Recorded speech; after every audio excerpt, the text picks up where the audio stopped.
tax on it. And as we announced at the budget, from next month we will expand the Help to Save scheme to all universal credit claimants in work. Thanks, Mayor. Thank you, Mr Speaker.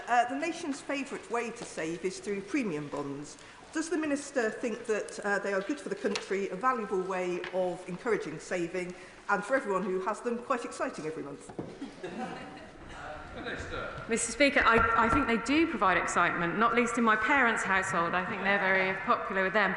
They're already well promoted and very popular, and we've seen annual investments in premium bonds increase by over 50% since March 2019, and the funds raised through them go towards supporting vital public services.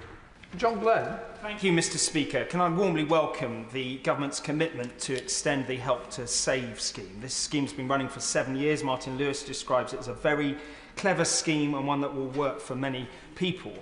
Can I urge the Minister to look at what needs to be done to raise awareness of it? Because the actual uptake is very low, given that the Government are going to give £1,200 and have been giving £1,200 over 4 years. It is critical that the right investment in promoting this happens, because it's such a brilliant scheme. Well, I couldn't agree with one of my predecessors more. I think he's absolutely correct. It's a great scheme, and now that we are expanding it, we'll take that opportunity to promote it better. Dame Meg Hillier, Chair of the Select Committee. Thank you, Mr Speaker. Mr Speaker, we all know how important it is to encourage savings, because so many people are a paycheck away from poverty. But there's been a lot of discussion about lazy capital in cash-only ISAs, for example, and other savings accounts. And I know there's a drive by government to see greater investment. Would the Minister like to expand on the government's thoughts on this, and particularly if she can make any comments about the security of the cash ISA? Thank you, Mr Speaker. Cash savings provide a vital source of income of savings for a rainy day. We recognise that. But equally, we want to build a better investment culture in our society, so that it's not just the 8% of people who can afford financial advice who can have the opportunity of better rewards by investing in British companies and others in our economy. Peter Bedford. Thank you, Mr Speaker. On that point, it's been widely reported that the Chancellor is planning to slash the amount that savers can save in ISAs from £20,000 to £4,000 per year. Will the Chancellor rule out this punitive measure that will see savings drop and push even more people into income tax? We are committed to promoting savings and investment, as I said in an earlier answer, and one of the measures that we are looking at is the FCA's review of the advice guidance boundary, because I said in a previous answer, I don't want it just to be the 8% of people who can afford financial advice to reap the rewards of investing in our economy. All taxes under review. Thank you very much, Mr Speaker. The City of London has been a leader of innovation in the world of finance and savings for a few hundred years now, and it's been successful because it has always seized opportunities and innovation when presented. And in that spirit, we are pleased that the Chancellor, in her Mansion House speak, embraced the concept of securities tokenisation. But we now find that the catalyst of this innovation in the UK, a pilot for the digital gilt instrument known as Digit, has found itself in a 2-year black hole. Innovation is not something that can hang around for 2 years. So can the Minister give assurances that she will do everything she can to deliver Digit as soon as possible? Thanks, Mr Speaker. It sounds like a criticism of his the previous government. I can reassure the honourable gentleman that we are committed to innovation and indeed committed to Digit. Louise Jones. Number 2, Mr Speaker. Chancellor. With permission, Mr Speaker, I should like to answer this question together with question 18. Economic growth is the #1 mission of this government. Putting more money in people's pockets and ensuring growth is felt in all regions of the UK is a core part of our mission. The government has a clear focus on investing in the infrastructure needed to support cities and regions to grow and thrive. In January, the government announced a partnership between East Midlands Airport and Prologis to build a new advanced manufacturing and logistics park, unlocking up to £1 billion of private investment and 2,000 jobs at the airport site. Louise Jones. Thank you, Mr Speaker. The town of Staveley in my constituency of North East Derbyshire hosts one of the 3 sites for the East Midlands Investment Zone, which is a fantastic opportunity for us. However, the Chesterfield-Staveley regeneration route is vital to making the most of the site and is something long campaigned for by my colleague, the Honourable Friend MP for Chesterfield, and it is a huge priority for my constituents. Will the Treasury work with us and our excellent East Midlands Mayor Claire Ward to bring this hugely beneficial project to fruition? Chancellor. I thank my honourable friend for that question and the work that she does alongside with the honourable member, my honourable friend for Chesterfield, to campaign for things that will boost local growth in the area of North East Derbyshire and also in Chesterfield. Regarding the Chesterfield-Staveley regeneration route, the scheme is being considered by the Department for Transport, and I will suggest to the Minister for Roads that he meets with the relevant members as well as the Mayor for the East Midlands, Claire Ward. Jane Craft. Thank you, Mr. Speaker. The Government's decision to increase defence spending is not only an ironclad commitment to national security in the face of generational challenges, but also an investment in British industry, able to unlock new jobs and opportunities across the country. Industry in the east of England has a significant defence sector, receiving £1.5 billion of government investment last year. So can the Chancellor clarify how the additional defence funding has the potential to benefit my constituents in Thurrock as well as the wider region? Chancellor. I thank my honourable friend for that question, and she is absolutely right that defence has a very important role to play in the growth mission as well as keeping our country safe and secure. On Friday, the Defence Secretary and myself hosted a roundtable at RAF Waddington in Lincoln to announce a new Defence Innovation Hub to harness this potential. And Defence has a strong presence in so many of our constituencies. Indeed, in the east of England, the MOD spending accounted for £1.5 billion, according to the most recent data. And down the road from my honourable friend's constituency in Thurrock is, of course, the historic MOD Shoebury Ness range. MOD and Kinetic operate this site and others as part of a long-term partnership worth over £5 billion. And in the years to come, there will be more investment in defence from both the public and the private sector. Thomas. Thank you, Mr. Speaker. In the Government's ever-elusive pursuit of economic growth, it has rebranded the UK Infrastructure Bank as the National Wealth Fund. Even the OBR has cast doubt on the effectiveness of this as a driver for economic growth. Can the Chancellor tell the House how much this rebrand has cost? Chancellor. The National Wealth Fund is doing important work ensuring that we can leverage in private sector investment. The most recent investments include in mining in Cornwall, in energy charging points in our road infrastructure, and just at the end of last week I announced that the National Wealth Fund will now play a more important role in funding and supporting investments in our defence sector, which is going to be even more important in the years ahead. Lee Anderson. I recently visited a business in Kirkby and Ashfield in the East Midlands. Funnily enough, I didn't see the Honourable Member for Strangford at the time, but this business told me that the increase in national insurance contributions is going to cost them £240,000 a year, which will stop them recruiting people and giving their employees a pay rise next year. So does the Chancellor agree with me? It's time to reverse this ridiculous decision and help drive growth in the East Midlands. Hear, hear. Thank you very much, Mr. Speaker. In the budget in October, I had to fill the £22 billion black hole left by the previous government. But there are huge opportunities to grow the economy in the East Midlands. We've recently agreed the £9 billion Unity deal with Rolls-Royce to support the Royal Navy submarine fleet. This is a major boost for economic growth in the East Midlands, creating and maintaining 5,000 long-term jobs. Good for our country's security, good for the people of the East Midlands. Monica Harding. Question 3, please, Mr. Speaker. Yeah. With your permission, Mr. Speaker, I would like to answer this question together with question number 20. The Government has taken difficult decisions to repair the public finances, to fund public services and to restore economic stability. The OBR expects the employer national insurance contribution changes will reduce the level of potential output by 0.1% at the forecast horizon. The OBR forecasts growth to pick up next year and living standards to grow faster during this Parliament than the previous one. In the long term, the OBR expects the autumn budget policies, if sustained, to permanently increase the size of the economy.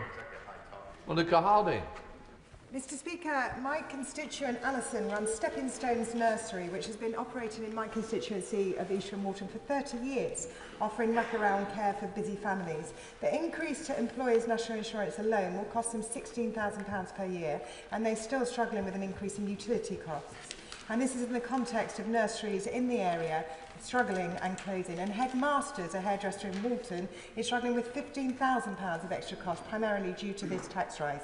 So can the Minister explain to businesses in Eastern Walton how this government's national insurance policy will deliver growth or higher living standards, because it seems to be doing neither? Mr Speaker, the government's decision to increase employer national insurance contributions was one of the toughest decisions we took at the budget, but it was necessary to restore stability to the public finances, because it is only on the basis of having stable public finances and fiscal responsibility that we can boost investment and growth that will make people across Britain better off. Neera Wilson. Very much, Mr Speaker. As the poor growth figures show, the Chancellor's jobs tax is really hurting businesses, not least our hospitality sector.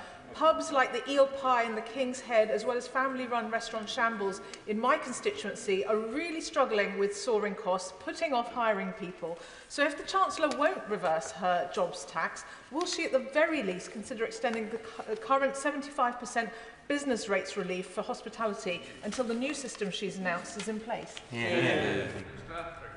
Mr Speaker, the honourable member speaks about business rates relief. We've got to remember, of course, that the business rates relief for retail, hospitality and leisure was due to end entirely in April 2025 under the plans we inherited from the party opposite when we were in government. Despite the tough fiscal context, we decided to extend that relief, that 40%, for another year before the permanently lower rates for retail, hospitality and leisure come in from April 2026. Dan Tomlinson. Thank you, Mr Speaker. Does the Minister agree with me that planning reform is essential for higher growth and lower taxes?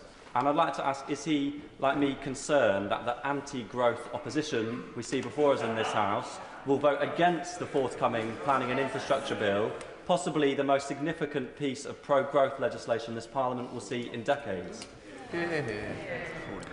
I thank my honourable friend for his question, and he's absolutely right about the centrality of the planning reform to getting the economy growing. Indeed, one of the first actions the Chancellor announced upon taking office was to scrap the ban on onshore wind turbines in the planning system, which have been holding back our clean energy transition. I hope that some of the members of the opposition might take the opportunity during today's questions to confirm they will support our reforms to the planning system, because they are indeed vital to growth in this country. Thank you, Mr Speaker. Does the Minister agree with me that it is in the interests of business to see waiting lists in the NHS reduced, to see our roads repaired and to see the public finances fixed? And does he agree that if the parties opposite don't agree with Labour's plans, they should set out how they would pay for these improvements? My honourable friend is absolutely right that the stability in the public finances are crucial to make sure that we boost investment and growth across the country. And he's also right to point out that having public services which are back on their feet after years of decline under the party opposite being in government is also essential to not only making people in this country healthier, more able to get around and better off, but to getting our economy growing, because it is on that basis that businesses will invest. Shadow Minister James White. Thank you very much, Mr Speaker. Even before Labour's jobs tax comes into force, we can see the damage it's doing, and 750,000 jobs in hospitality will be subject to employer national insurance for the first time, costing £1 billion. So when major hospitality and retail businesses are warning that the lower paid and part-time workers will suffer most, will the Chancellor think again, and can the Minister at least commit there will be no further increases during this Parliament? Mr Speaker, the businesses the honourable gentleman referred to, like businesses in all sectors of the economy, benefit from the stability which this government has brought to the economy. And if he wants to talk about unemployment, if he wants to talk about the rate of jobs, we recognise that the changes to employer national insurance contributions were a tough decision that will have consequences. But the unemployment rate will fall to 4.1% next year and remain low until 2029. And when taken together, the budget measures mean that the employment level in this country will increase from 33.1 million in 2024 to 34.3 million in 2029. The Liberal Democrat spokesperson, Daisy Cooper. Thank you, Mr Speaker. Health and wealth are two sides of the same coin, and we will not get economic growth without a healthy population. But as a result of the National Insurance contribution changes, the Care Provider Alliance reports that 73% of social care providers will have to refuse new care packages from local authorities or the NHS, and 57% will have to hand back existing contracts. Mr. Speaker, what assurances can the government provide to the huge number of people who are very scared that it will have to go without care and see their lives deteriorate? Good question. Mr. Speaker, the Honourable Lady makes an important point, but it is also important to point out that tough decisions on taxation have to be made to fund those very services which she is keen to support. However, to her point specifically, to support social care authorities to deliver key services in light of the pressures, we announced at the Provisional Local Government Finance Settlement a further £200 million for adult and children's social care. This will be allocated by the Social Care Grant, which will bring the total increase in this grant in 25-26 to £880 million, meaning that up to £3.7 billion of additional funding will be provided to social care authorities in 25-26. Cooper. Mr. Speaker, ministers will be aware of analysis from the Nuffield Trust that shows that additional grant has been dwarfed by the additional costs that the government is introducing. But on the Great British High Street, we know that our high streets are beautiful features of our cities, market towns and villages. But hospitality, retail, beauty and other service sectors are saying that the combination of national insurance and other changes will be a real hammer blow. If high street shops start to close, that is bad for economic growth and it's also bad for confidence. So what mechanisms will ministers put in place to monitor the impact of the national insurance contribution changes on the vibrancy and resilience of our high streets?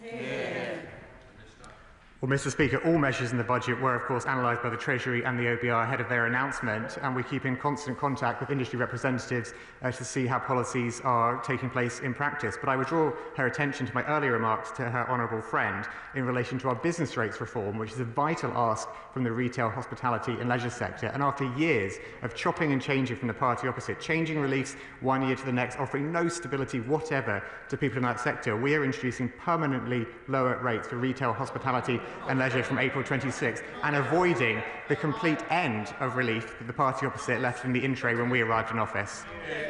Kevin Bonavia. Question number 4, Mr. Speaker. Minister. Thank you, Mr. Speaker. With your permission, I should like to answer this question together with question number 5. The growth mission is the central mission of this government and transport an important enabler of that growth. The spending review delivered a £1.1 billion cash increase to the transport budget in 25-26 compared to 24-25, representing a 1.5% real terms growth with record spending. Further announcements will be made in the spending review. Kevin Bonavia. Thank you, Mr. Speaker. In my constituency, Stevenage Borough Council are working to secure jobs and opportunity with town centre regeneration underway and over 590 council homes delivered. But outdated infrastructure is holding back growth. Businesses have been clear with me that upgrading Stevenage Station Gateway will unlock growth with the prospect of 15,000 jobs to be delivered and £1.5 billion benefit to the economy each year. So will my right honourable friend meet with me to discuss how we can make the most of this opportunity to unlock economic growth through more infrastructure investment? My honourable friend is absolutely right that investing in infrastructure will enable growth in towns, villages and cities across the whole of our United Kingdom. We will set out further detail alongside the spending review in our 10-year infrastructure strategy in June.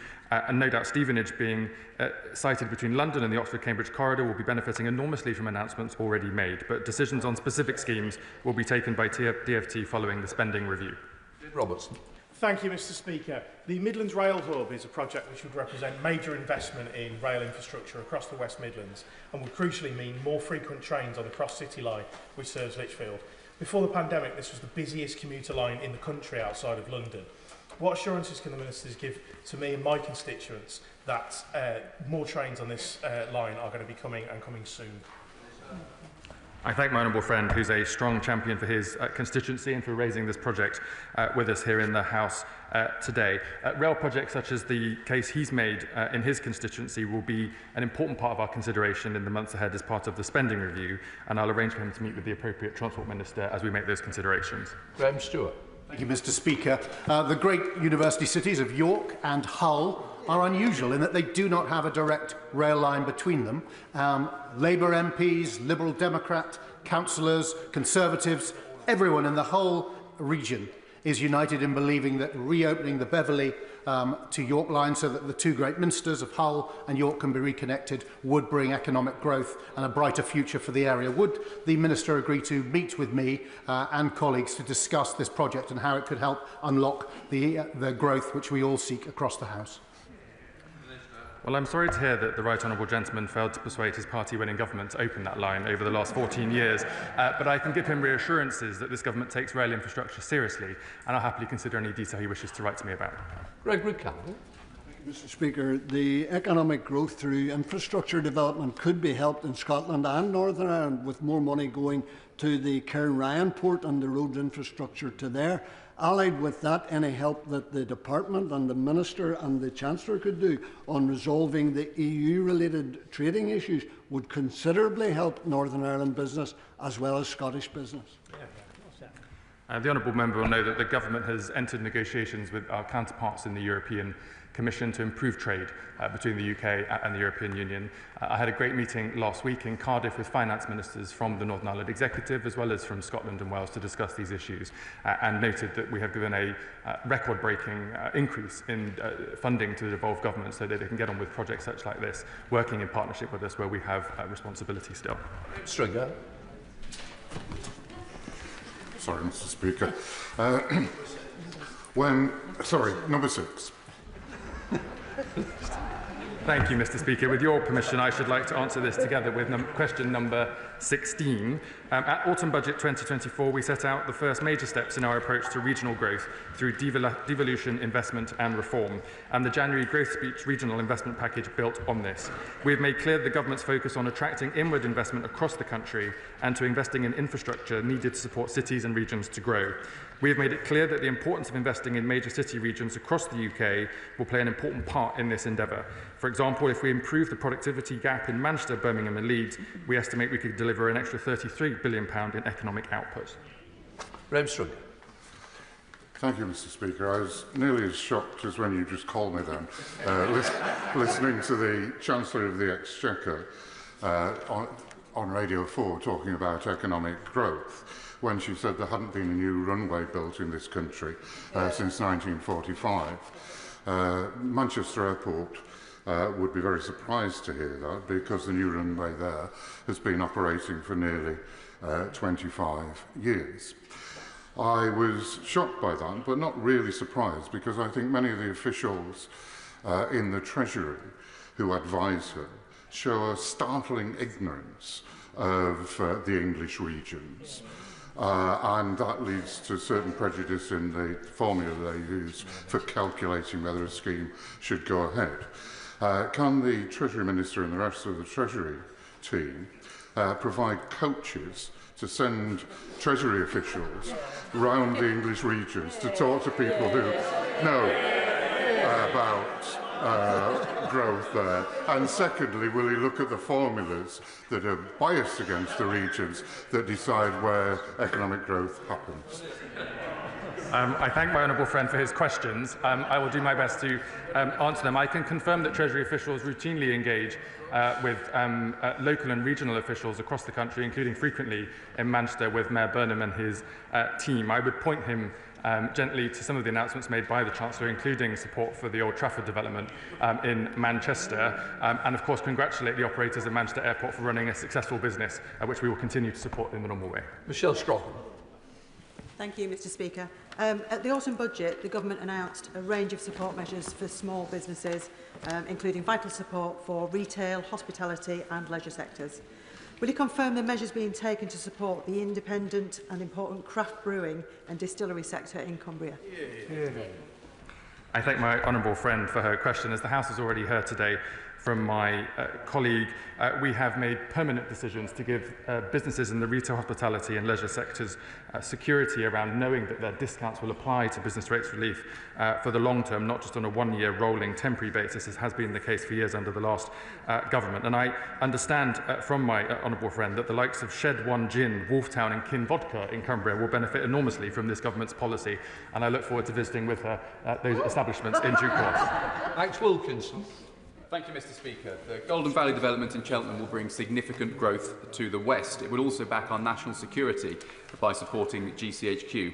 Now the Chancellor has approved 0.1% of extra defence spending to go for intelligence and cyber. Will the Chancellor work with colleagues in the MOD, DCIT and the Cabinet Office to agree more funding for this nationally significant development? And if the defence point isn't good enough, it's also going to unlock a lot of nice new houses as well.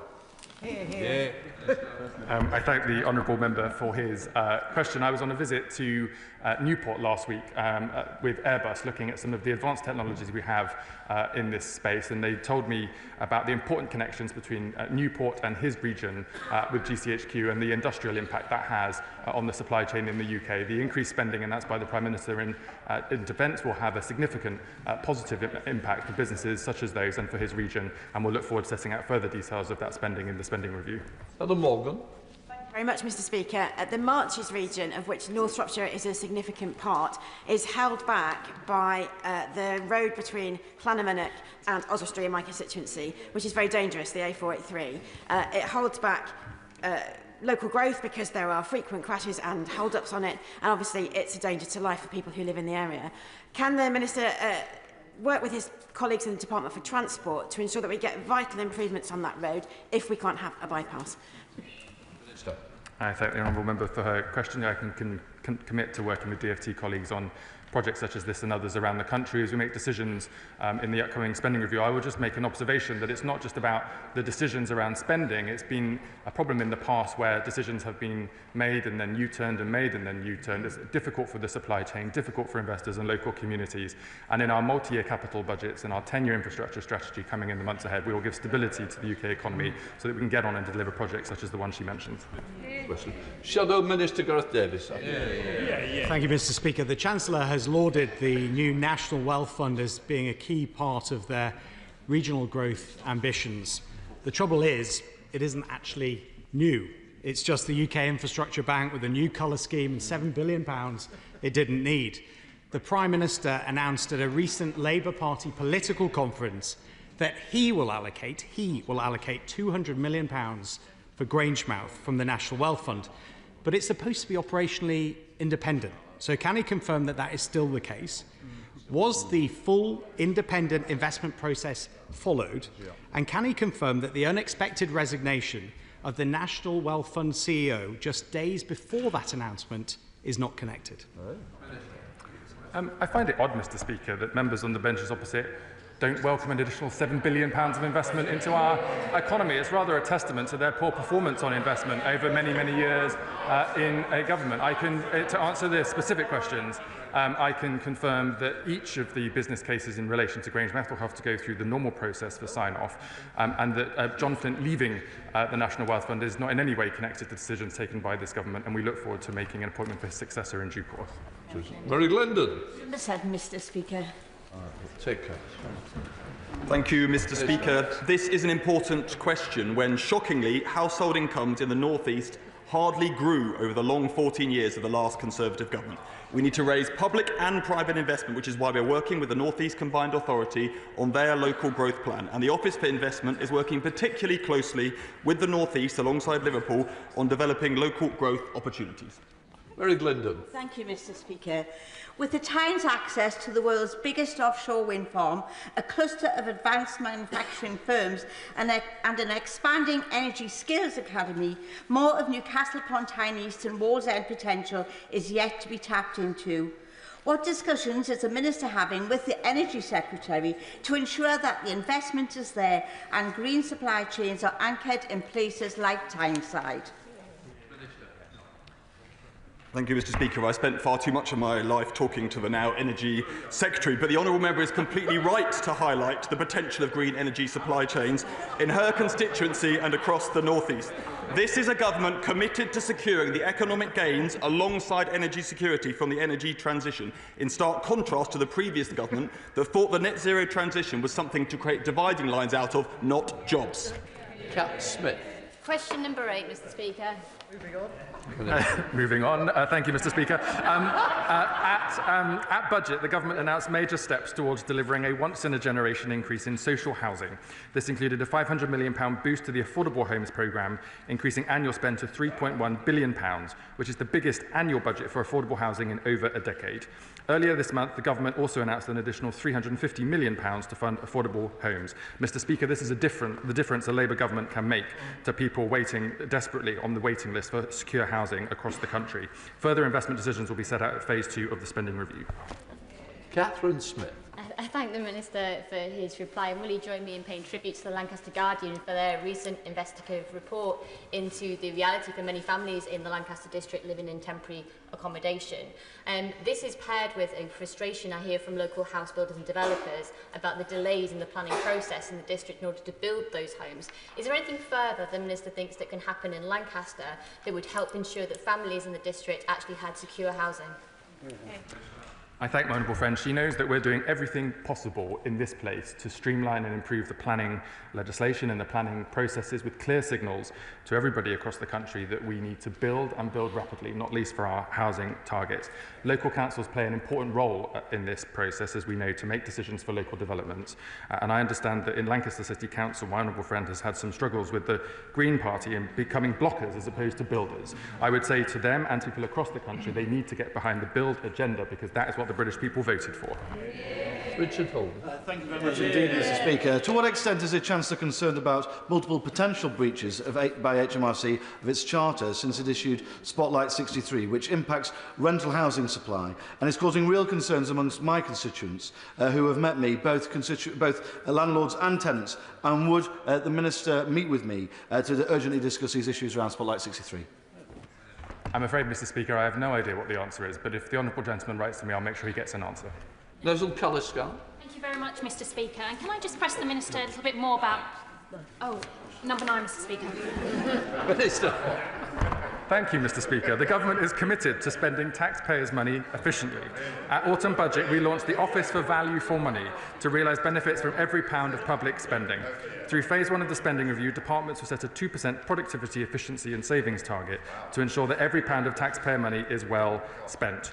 The next phase of the spending review has gone further. I have asked each department to conduct a line-by-line review of existing day-to-day budgets to identify where spending is no longer aligned with this government's priority or is poor value for money.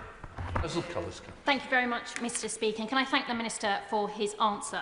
As a member of the Public Accounts Committee, I see on a weekly basis the waste that was under the previous government, from billions spent on badly procured COVID contracts to a Rwanda scheme that delivered nothing. Can I press the Minister for the steps he will be taking to make sure that we deal with not only value for money for the taxpayer, but also the legacy of waste under the previous government? My honourable friend is absolutely right, and members on the benches opposite are chuntering, but it's their legacy. Not once in 17 years was a zero-based review done. Not once did ministers, former ministers opposite require their departments to go line by line through their budgets. Not once did they think that it was a responsible thing to do to be able to go through and check how every pound of taxpayers' money was spent. Instead, it was an argument each year. How much more money am I going to get? How much more borrowing is there going to be to pay for these bills? How many more promises am I going to make, which I know I will not deliver? The British people were sick to death of that approach to politics, and this government is taking a fundamentally different approach. Alison Bennett. Thank you, Mr. Speaker. The Adoption and Special Guardianship Support Fund provides excellent value for money in Mid-Sussex at Beacon House, which is a specialist mental health and trauma clinic. But unfortunately, their financial future is looking uncertain at the moment. Does the Minister agree with me that investing in mental health is always a good idea in terms of getting people back to work and well again and able to contribute to society? And will the Minister work with the Department of Education to secure future funding for this vital service? I thank the honourable member for her question. I agree with her entirely that mental health services are in desperate need of investment and support across the country. The evidence is very clear that there are too many people, for example, who are out of work, who would like to be in work, but are waiting at home unwell, unable to receive the support and services that they need and that they deserve. The Health Secretary is working hard on this at the moment. We're going into the spending review negotiations over the coming weeks and months, and we'll set out further detail in due course, and look forward to be able to provide more information specifically as we go through that process. Shadow Minister Richard Fuller. Thank you, Mr. Speaker. Improving public sector productivity was the #1 ask of Institute of Director businesses trying to weather Storm Rachel. But under Labour, public sector productivity has fallen further behind pre-pandemic levels. The number of civil servants working from home under Labour has gone up. And shockingly, under Labour, as the Daily Telegraph found, thousands of civil servants are being signed off to work from abroad. So whether it's civil servants working from their bedrooms or from Benidorm, or for other blockers of public sector productivity, what has the Chief Secretary actually done in his last 8 months in office, or is he too comfortable with what the Prime Minister calls the tepid bath of managed decline? I thank my honourable friend for his question. I think my #1 ask is he has another go at making better jokes in future. But to answer the substance of his question, I agree with the honourable member that the state is not productive enough on a whole range of issues. He talked about civil service headcount. He talked about government offices and locations. He talked about working conditions. He could also talk, for example, about digital transformation. Quite frankly, there is an enormous amount of work which will become evident through our spending review. It's something that we are taking very seriously, not just in the Treasury, but from the Prime Minister downwards. And I look forward to him reflecting on what we suggest is the answer to 14 years of failure from his party when he was in government. Sir Desmond Swin. Number 10, sir. Chancellor. Thank you, Mr. Speaker. In the autumn, I took the decisions to put our public finances back on a firm footing. The most recent GDP data showed the economy grew by 0.4% in the last month of last year, and our fiscal rules, as I've said on many occasions, are non-negotiable.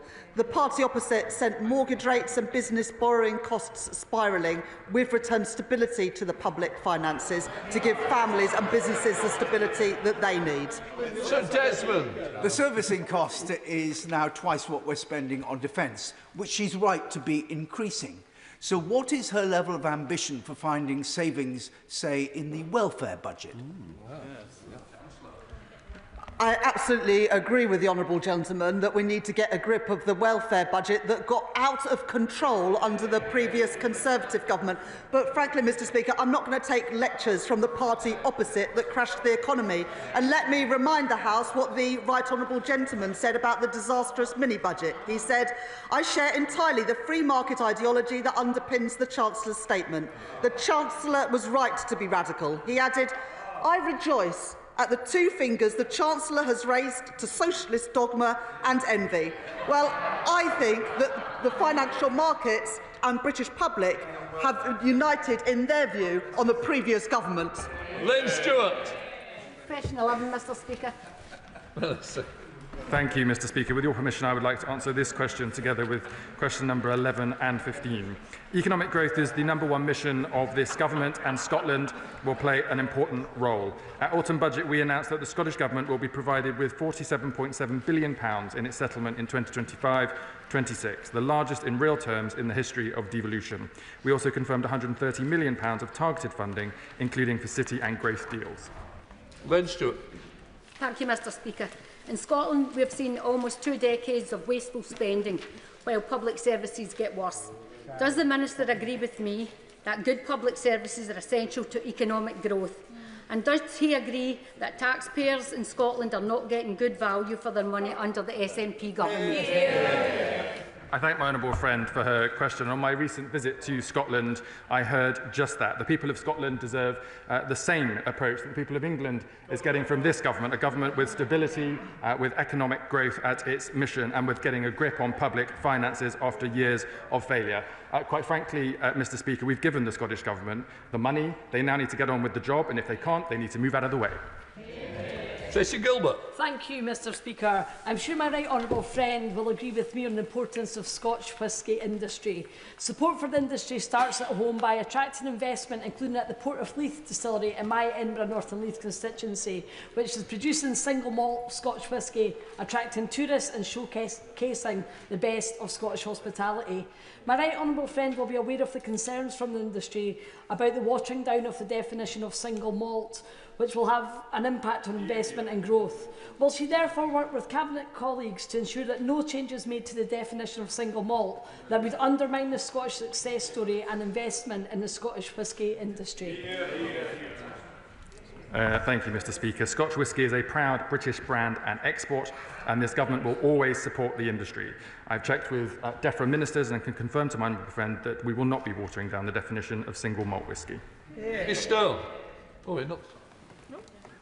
Mr. Speaker, you will have seen the film Skyfall, in which James Bond and M travel up the A9. But the A9 is a killer road, and we've had a litany of broken promises from the SNP government that is hardly conducive to economic growth in Scotland.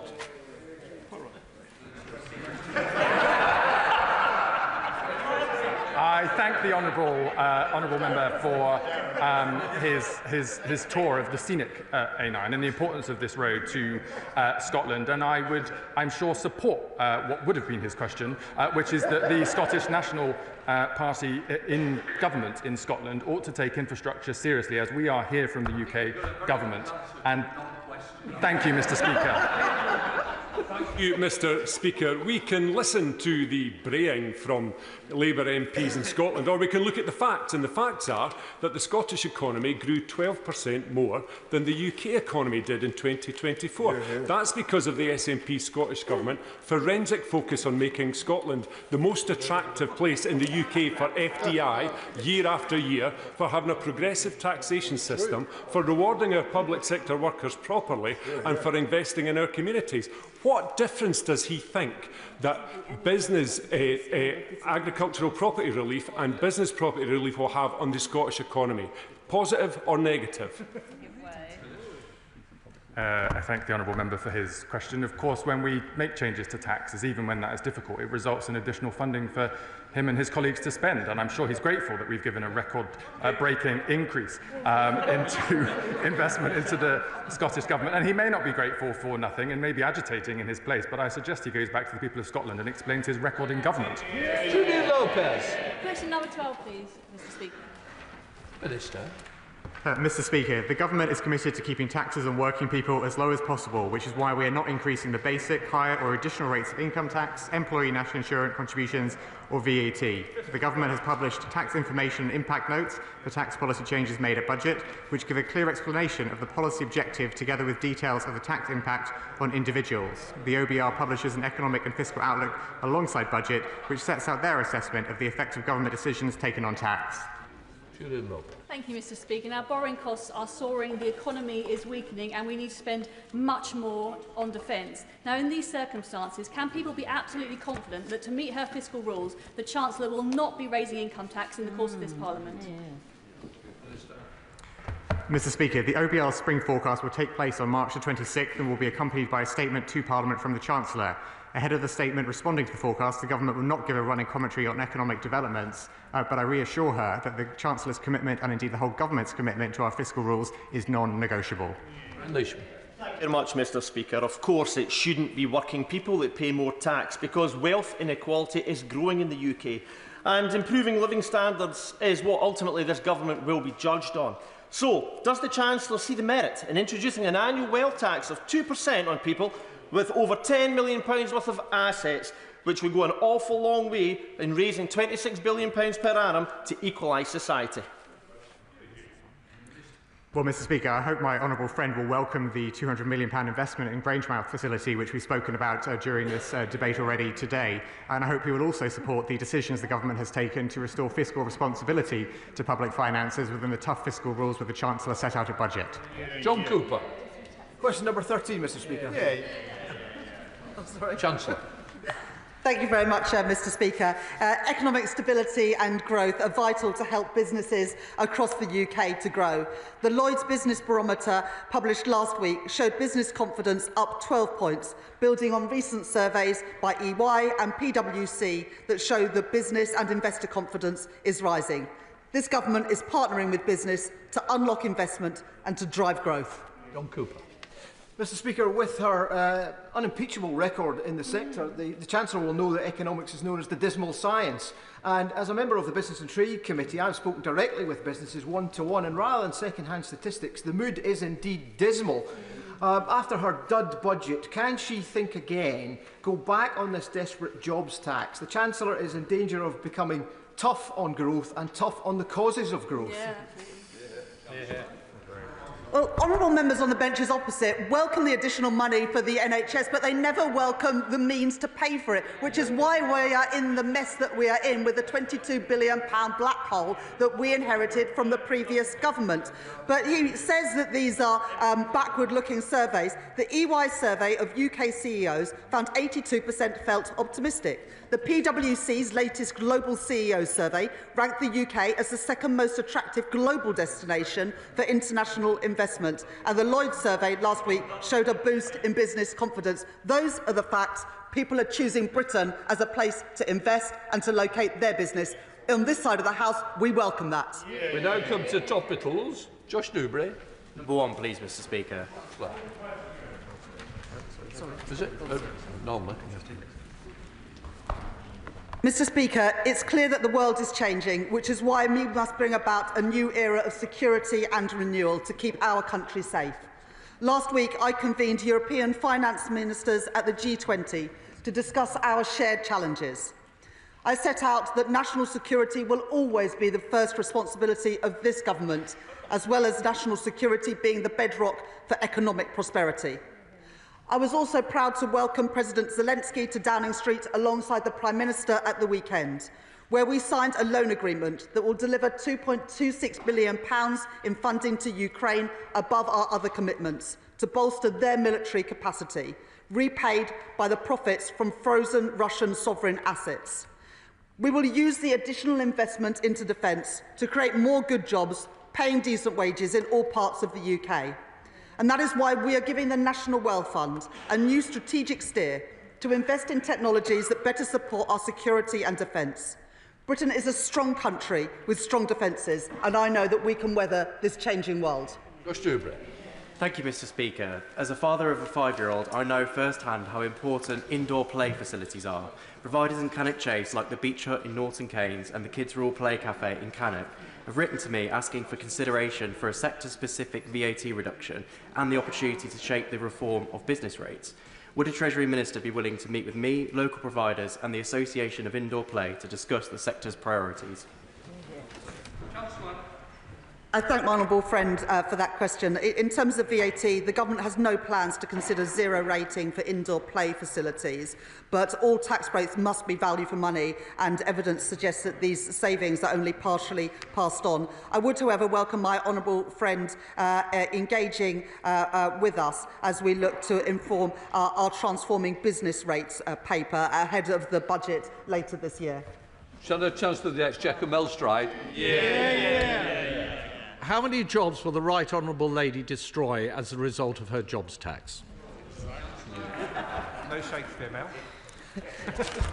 I thank the Right Honourable Gentleman for that question. I know that he would have looked at the OBR forecast from the budget last year. They forecast that employment will rise, unemployment will fall and real household disposable income will increase. That's a far cry from the last Parliament, which was the worst Parliament on record for living standards. Mel Stride.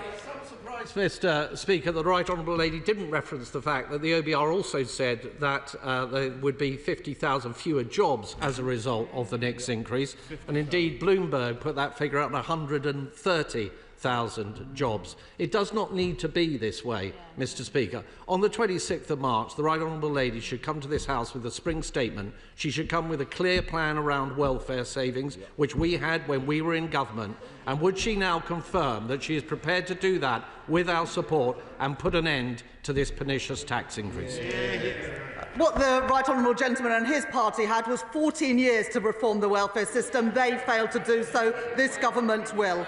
We are turning the British economy round after the disaster left to us by the previous government.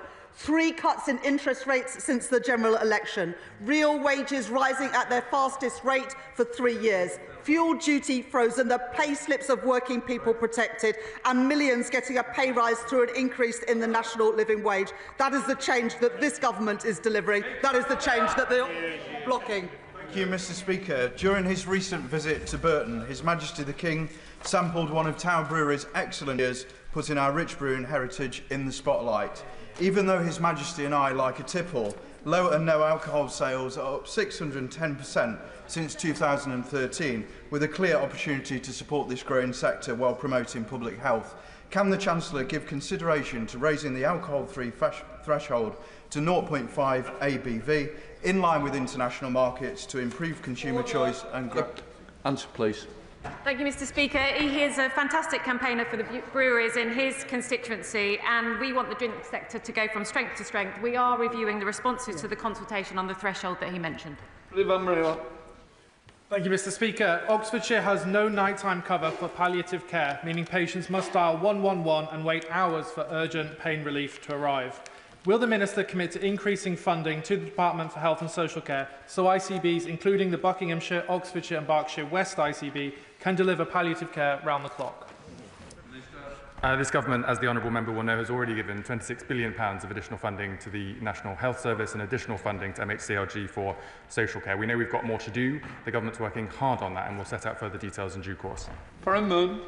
Whereas, Mr. Speaker, under this Labour government, Cornish tin mining is back.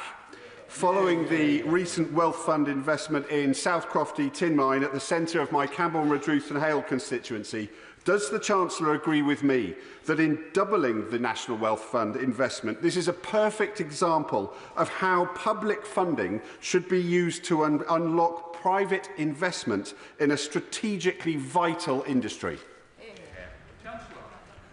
I thank my honourable friend for that question, and unlike the party opposite, we believe that investing alongside private industry is good for jobs and good for economic growth.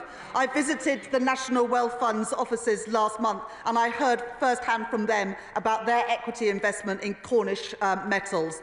This will help to finance the reopening of Cornwall's South Crofty tin mine, creating more than 300 local jobs. And Order! Look, enough is enough. I've got to get these other members in on both sides. I'm sorry that the front bench doesn't want to get the members in. I am determined to. So it is called topicals. That means it's topical. I want quick answers and certainly short answers to the question. Let's come to the Father House, Sir Edmund Lee. Yeah. I hope I won't damage the Chancellor if I commend the fiscally conservative way she's increasing defence spending.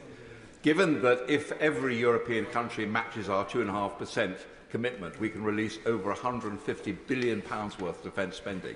Does she agree that we can crack this, because war and peace is always won ultimately by the size of the economy?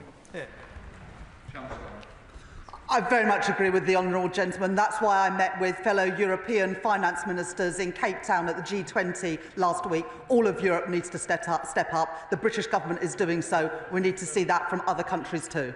David Taylor. Thank you, Mr. Speaker. Acknowledging that ODA will go down to 0.3% of GNI in 2027, can ministers confirm whether ODA will remain at 0.5% for the calendar year of 2026, which will help ensure that UK aid keeps the maximum number of people alive for the longest possible time? Thank you, Mr. Speaker. Impacts on ODA budgets are currently under review by the government. Our commitment is to prioritise legal obligations and minimise disruption, and we'll confirm details in due course. But I'll happily meet with the honourable member and colleagues to discuss this further. Thank you, Mr. Speaker. Expanding UK airport capacity has a very shaky case for economic benefits because business efficiency is not increasing its use of air travel, and the UK sends 3 times as many tourists out by plane as we welcome in. Could the Chancellor urgently publish her evidence for any net benefits to the economy from airport expansion so it can be carefully examined? I think we have to decide, Mr. Speaker, whether we're for growth or against growth. This government is for growth, and we will set out further details about this particular project when the developers come forward with their plans for the government to consider. Michelle Scroggle. Thank you, Mr. Speaker. The previous government's mismanagement has left our flood defences unfit for purpose, and this is having a huge impact on my constituents. Will the Chancellor set out what the government is doing to increase community resilience against flooding and coastal erosion? Thank you, Mr. Speaker. To ensure we protect the country from the devastating impacts of flooding, we've committed £2.65 billion over 24-25 to 25-26 to improve flood defences, and we've established a flood resilience task force to feed into our decisions for future spending, which will report in due course. Sir Ashley Fox. Mr. Speaker, Bridgewater's 77 pubs, including the Crossways Inn in West Huntsville, are at the heart of our local communities. Yet the sector overpays £500 million in business rates relative to turnover. So will the Chancellor commit to the British Beer and Pub Association's call for a 20p cut in the small business multiplier, 15p off the standard multiplier, in order to secure the future of British pubs? Mr. Speaker, we have, of course, frozen the small business multiplier this year and will be introducing permanently lower multipliers for retail, hospitality and leisure premises from April 26, which will benefit pubs. In the meanwhile, they also benefit from our decision to increase the duty relief for draft products. Chris Burns. Thank you, Mr. Speaker. What is this government doing to ensure innovation UK tech companies like KO Park in my constituency of Harlow so it can drive economic growth as part of world-class AI computer ecosystems? Thank you, Mr. Speaker. Harlow is home to one of the world's, the UK's largest supercomputers, and we're taking forward the AI Action Plan, and we've also got the Tech Adoption Review, which will look at how we can unlock the potential of our AI in our high-growth sectors. Sir Oliver Dalden. Attracting high net worth individuals to spend more time in the United Kingdom drives jobs, growth and, crucially, tax revenues. But unfortunately, the opposite is happening in the UK right now. So will the Chancellor use the spring statement to look at the statutory residence test and in particular the ties rules to see whether we can incentivise people to spend more time in the UK, not the other way round? Mr. Speaker, as part of the reforms announced at the autumn budget, we are modernising the system for people from overseas spending time in the UK with a new residence-based test. We are always looking at ways to encourage people from overseas to spend time in the UK, to invest in the UK and help grow our economy. Rachel Blake. Speaker, I congratulate this government on the greatest level of financial sanctions that were announced last week. Does the Chancellor agree with me that keeping dirty money out of the City of London and from homes and communities across our country is vital for our national security as well as our economic stability?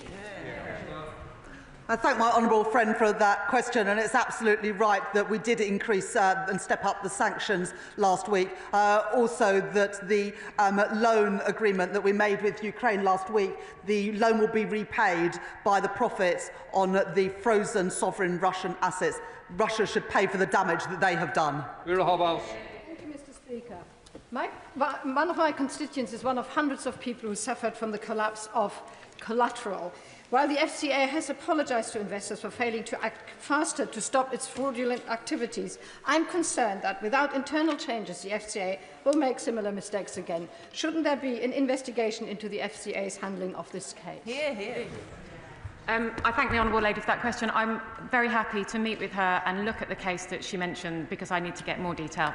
Ruth Cadbury.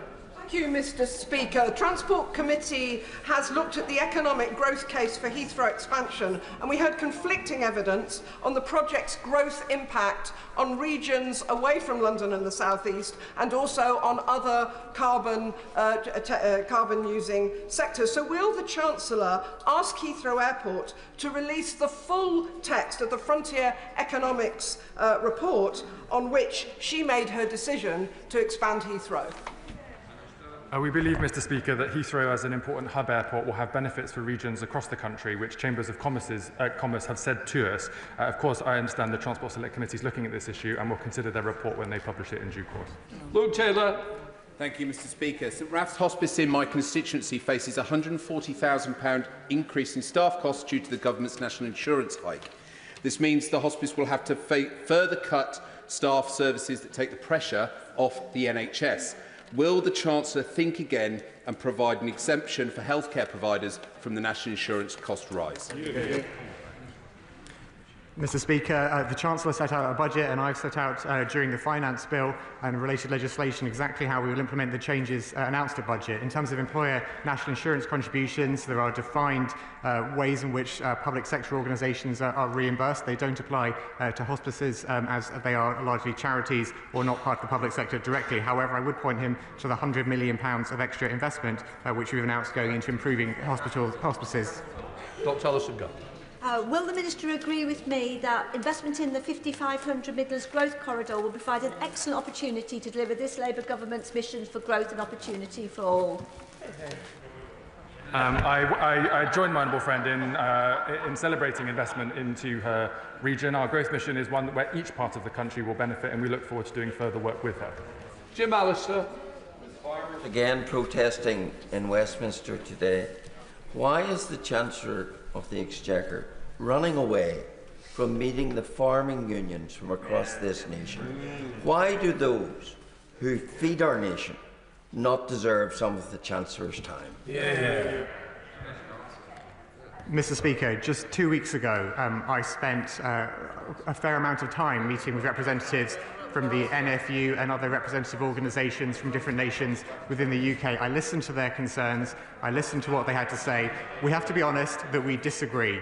They do not agree with the government's policy, and I need to be direct about that because we had to take a number of difficult decisions at the budget, but I do not apologise for the importance of balancing the public finances and sticking to our fiscal rules.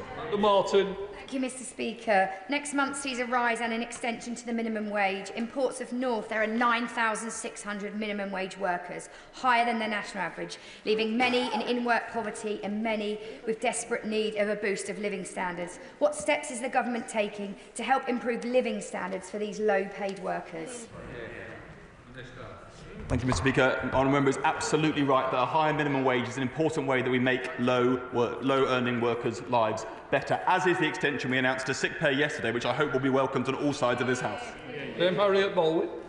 Thank you, Mr. Speaker. The art of taxation is extracting the largest amount of money with the lowest amount of squeaking from the goose, and yet the Chancellor will have heard the honking of the tractors on Whitehall today to raise an amount of money which will only pay for less than 1 day of NHS spending. So will she commit today to reversing the family farm tax?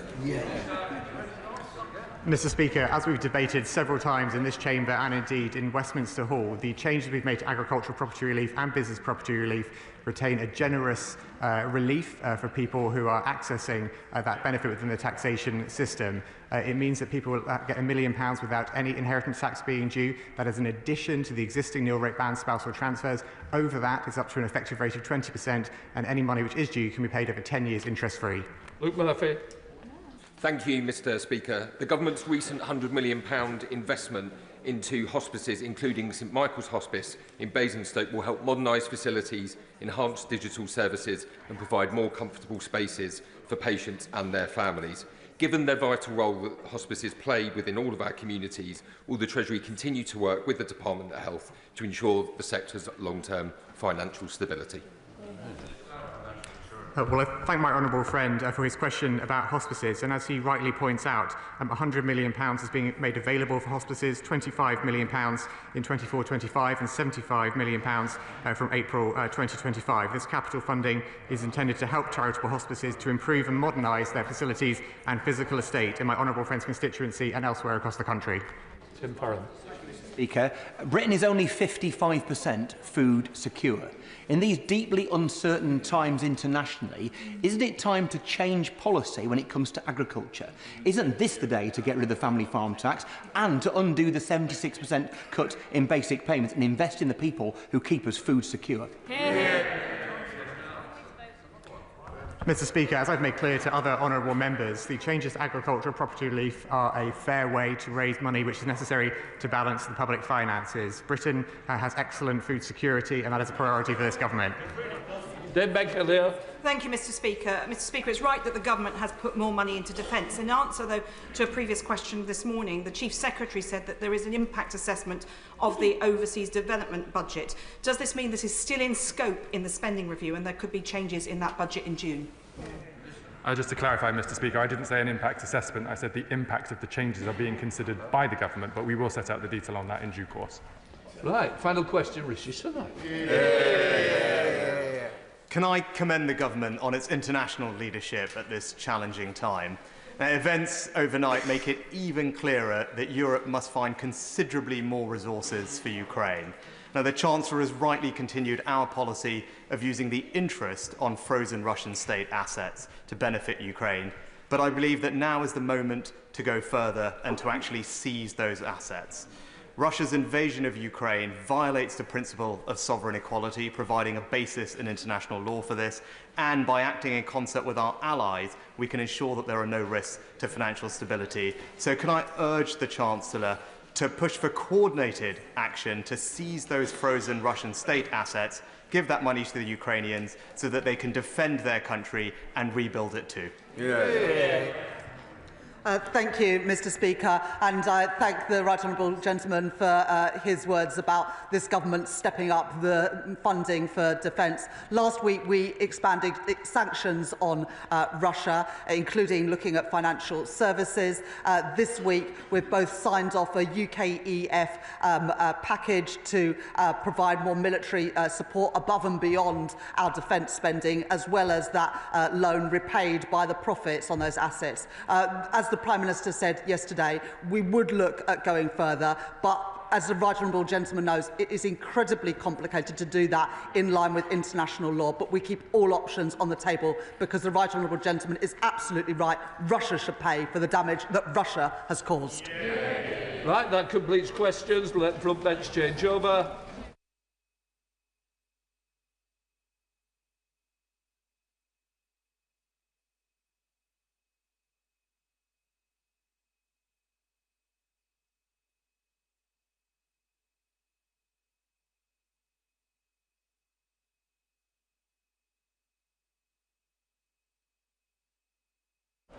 We now come to the urgent question. Ellie Chance. Thank you. Mr. Speaker, over the weekend, the Israeli government took the decision to block the entry of humanitarian... Yeah, just ask the question, and then we'll come back. I'm so sorry. To ask the Minister if she will make a statement on the situation in Gaza. Minister. Certainly. Thank you very much, Mr. Speaker. We urge all parties to fully implement the ceasefire to help deliver a permanent end to hostilities. We're very concerned at reports that Israel is preventing humanitarian aid from entering Gaza. Israel must not block aid into Gaza. Humanitarian aid should never be contingent on a ceasefire or used as a political tool. We urge the government of Israel to lift restrictions immediately and unconditionally. The humanitarian situation in Gaza is dire, and a halt on goods and supplies entering Gaza risks breaching Israel's obligations under international humanitarian law. The UK is doing all we can to support this. Alongside our existing support, on 28th of January, the then Minister for Development announced a further £17 million in funding to ensure healthcare, food and shelter reaches tens of thousands of civilians and to support vital infrastructure across the occupied Palestinian territories and neighbouring countries. We must all work together with the United Nations and all partners to continue to facilitate aid and ensure it is sustained. Fully reinstating commercial deliveries will be key, as will allowing more types of goods in, so that civilians who lost their homes can be protected and civilian infrastructure repaired. We welcome the announcement of an agreement to end the fighting in Gaza, and we welcome the release of 38 hostages in Gaza so far, including British national Emily Damari and Eli Sharabi, who both have close links to the UK, Emily, of course, having met the Prime Minister and discussed the dreadful treatment at the hands of Hamas. The hostages and their families have endured unimaginable suffering from the cruelty of Hamas, and the situation in Gaza has continued to worsen. The current ceasefire is the only way for the region to move forward. As we've made clear, we want to see a negotiated two-state solution with a sovereign Palestinian state, including the West Bank and Gaza, alongside a safe and secure Israel. We've also made clear that we would oppose any effort to move Palestinians in Gaza to neighbouring Arab states against their will. Forced displacements of Palestinians or any reduction in the territory of the Gaza Strip are simply not an option. We need Palestinian civilians to be able to return to their homes and lives and to rebuild. International law guarantees them this right. A two-state solution is the only way to secure long-term peace and security for Palestinians and Israelis. Mr. Speaker, as the Foreign Secretary said, you can hold in your heart the pain of the Israeli people and the plight of those hostages and their families, and at the same time you can hold in your heart the awful damage, pain and suffering that this has wrought in Gaza, with well over 45,000 Palestinian people having lost their lives. We must continue to focus on the future, on turning the current ceasefire deal into a political process which leads to the two-state solution, including the West Bank and Gaza. Jones. Thank you. Mr. Speaker, over the weekend, the Israeli government took the decision to block the entry of humanitarian aid into Gaza. The minister talked about that aid, but it can no longer be delivered. It is once again using starvation as a weapon of war. And today we hear that it has also announced a so-called hell plan that would see electricity and remaining water supplies cut off. These decisions coincide with the end of the first phase of the ceasefire agreement, with negotiations on phase 2 barely begun, jeopardising the release of the remaining live hostages, plans for a withdrawal of Israeli forces from Gaza and a longer-term peace agreement. The UN have said international humanitarian law is clear. We must be allowed access to deliver vital, life-saving aid. Oxfam describes the move, made as Ramadan began, as a reckless act of collective punishment, explicitly prohibited under international humanitarian law. And the International Court of Justice has previously issued explicit instructions to Israel to facilitate aid deliveries to Gaza. Does the Minister agree that the Israeli government is again in clear violation of the ceasefire agreement and of international humanitarian law? Can she confirm whether she or her colleagues have spoken to their Israeli counterparts to condemn its hell plan and to make clear that there must be no resumption of the war and that it is unacceptable for the people of Gaza to be denied critical food, water, medical or any other supplies? Can she tell us what action the UK will be taking against the Israeli government if it continues to illegally use humanitarian aid and access to water and power as a bargaining chip? I know that she wants the ceasefire to hold. Can the Minister share her assessment of the impact of these latest developments on the prospects for a lasting, just and fair peace? Thank you. Thank you very much, Mr. Speaker, and thank you for the urgent question. A halt on goods and supplies entering Gaza, such as that announced by the Government of Israel, does risk breaching obligations under international humanitarian law. And to answer her question directly, the UK government has been in touch with interlocutors to make that point. In fact, my colleague, the member for Lincoln, is in the region currently, pushing for the peace deal, and hence myself as the Indo-Pacific Minister having to cross this brief today in the House. Humanitarian aid should never be contingent on a ceasefire or used as a political tool. On the 28th of January, the then Minister for Development announced £17 million in funding to ensure healthcare, food and shelter could reach tens of thousands of civilians and to support vital infrastructure across the occupied Palestinian territories. The UK has announced £129 million funding for the OPTs so far this financial year, including £41 million for UNRWA. She has asked about the long-term ceasefire prospects, and the UK plays its part in pushing both sides towards a hopeful future for the region, working not just with Arab states, but also with partners such as the US to try and push for a solution which is in line with international humanitarian law. Dame Emily Thornbury. Thank you very much, Speaker. I've just come back from the Middle East, where we went with the Foreign Affairs Select Committee, and whilst the world watches with increasing alarm the disintegration of the peace process in Gaza, we were warned in Saudi Arabia, in Jordan, in the West Bank, and in Israel that the far-right government in Israel may have no long-term plan when it comes to Gaza, but there is a long-term plan when it comes to the West Bank, and that is annexation. The international community is well aware of this. They see the evictions, they see the demolitions, they see the increasing numbers of Israeli settlements, and the 40,000 people who have recently been displaced. In these days of hard power, what is Plan B? What is the international community going to do to stop the annexation of the West Bank? Because it won't be enough to simply condemn it once it's happened. I thank the Chair of the Select Committee and for her ongoing interest in this important matter of foreign policy, and for the work that she and her committee have done to do personal interviews and personal visits to the region. And this is all part of the supportive role which the UK must play and must take an international role in pushing for peace. On the specific question of the West Bank, the UK government has taken a very tough position on attacks by some of the militant factions or groups who are attacking Palestinians in the occupied territories in the West Bank. And we are continuing to look at measures which are available to get our message across, not just in words, but in actions.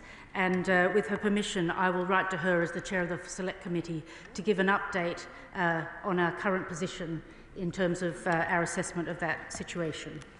Foreign Secretary Dame Priti Patel. Speaker, as recent days have shown, the ceasefire continues to be incredibly fragile, and of course we all want this agreement to hold. And none of us should be in any doubt that this hinges upon the release of each and every single hostage held by Iranian-backed terrorists, Hamas, who caused the conflict by their sickening acts on the 7th of October. Those hostages, as the Minister has pointed out, and their families have now suffered unimaginably for over 500 days, and this cannot go on.